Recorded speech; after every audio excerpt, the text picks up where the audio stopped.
warahmatullahi wabarakatuh. Selamat siang Bapak-bapak, Ibu-ibu sebangsa dan setanah air. Sebagai pejuang bangsa, pada hari ini saya menghimbau bahwa yang dikatakan ormas yang intoleran, yang radikalisme seperti FPI itu sebenarnya tidak layak untuk dikembangkan karena berbahaya. Kenapa? Saya selaku investigator NGO Perkembangan ini meneliti selama ini sepak terjang daripada si Habib Rizik ini sebagai ketua umum FPI. Sebenarnya dia terlalu menonjolkan simbol budaya. Bahwa apabila kita sebagai kader bangsa atau kita sebagai pejuang bangsa, jangan sesekali kita menonjolkan simbol budaya yang sifatnya homogenitas, di mana kita berada di pada masyarakat yang heterogenitas, ya, kemajemukan. Sangat tidak pantas kalau kita hanya membanggakan bahwa kita itu hebat atau mampu berdiri sendiri kepada sebuah negara.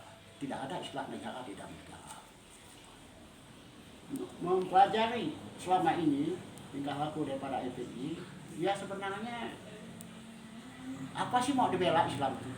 Saya rasa tidak perlu bela-bela Islam. Islam itu persis loh, sama dengan agama Kristen, Katolik, Konghucu, tidak perlu dibela.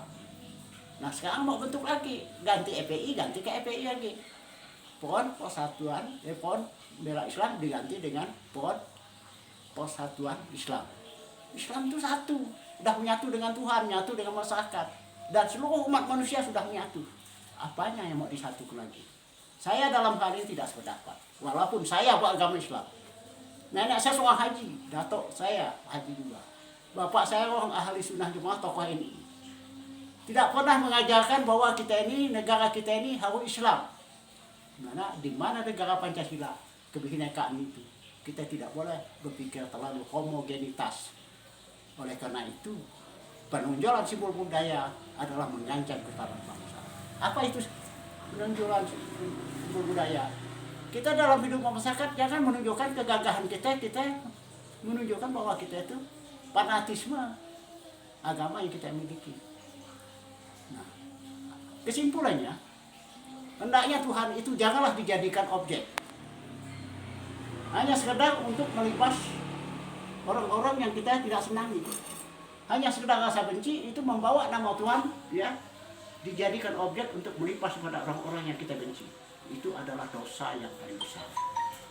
Bagi saya sebagai kader bangsa, umur yang sudah 69 tahun ini, saya tidak pernah menunjukkan bahwa saya sebagai seorang Islam kepada siapapun, tapi saya tetap agama Islam.